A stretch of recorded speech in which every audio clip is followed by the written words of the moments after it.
React ಮಾಡಿದ್ದಾರೆ ಈ ವಿಚಾರಕ್ಕೆ ಸಂಬಂಧಿಸಿ. ಸಚಿವ ನಾಗೇಂದ್ರ ಅವರಿಗೆ ಇನ್ನೂ ರಾಜೀನಾಮೆ ಕೇಳಿಲ್ಲ. ಸಚಿವ ನಾಗೇಂದ್ರ ಅವರಿಗೆ ಯಾವ ಬೆದರಿಕೆಯನ್ನು ಹಾಕಿಲ್ಲ. SIT ವರದಿ ಬಂದಿಲ್ಲ, ಬಂದ ಮೇಲೆ ನೋಡೋಣ ಅಂತ ಸಿಎಂ ಪ್ರತಿಕ್ರಿಯೆ ಕೊಟ್ಟಿದ್ದಾರೆ. ರಾಜೀನಾಮೆ ಪಡೆಯುವಂತೆ ಜೂನ್ 6ರವರೆಗೂ ಕೂಡ ಬಿಜೆಪಿ ಗಡುವು ಕೊಟ್ಟಿದೆ. ಅವ್ರು ಯಾರು ನಮಗೆ ಗಡುವು ಕೊಡೋದಕ್ಕೆ ಅಂತ ಸಿದ್ದರಾಮಯ್ಯ ಈ ವಿಚಾರಕ್ಕೆ ಸಂಬಂಧಿಸಿದಂತೆಯೂ ಕೂಡ ಪ್ರತಿಕ್ರಿಯಿಸಿದ್ದಾರೆ. ಇನ್ನವೇ ರಿಪೋರ್ಟ್ ನೋಡ್ಬೇಕಲ್ಲ, ಪ್ರಿಲಿಮಿನರಿ ರಿಪೋರ್ಟ್.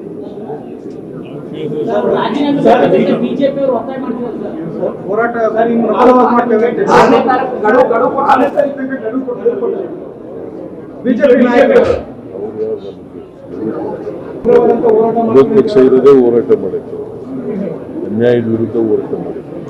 ಅವರು ಅನ್ಯಾಯದ ವಿರುದ್ಧ ಹೋರಾಟ ಮಾಡೋದು ಸುಳ್ಳು ಕೇಳ್ಕೊಂಡು ಹೋರಾಟ ಮಾಡಿದ್ರು. ಇನ್ನವೇ ರಿಪೋರ್ಟ್ ನೋಡ್ಬೇಕಲ್ಲ, ಪ್ರಿಲಿಮಿನರಿ ರಿಪೋರ್ಟ್.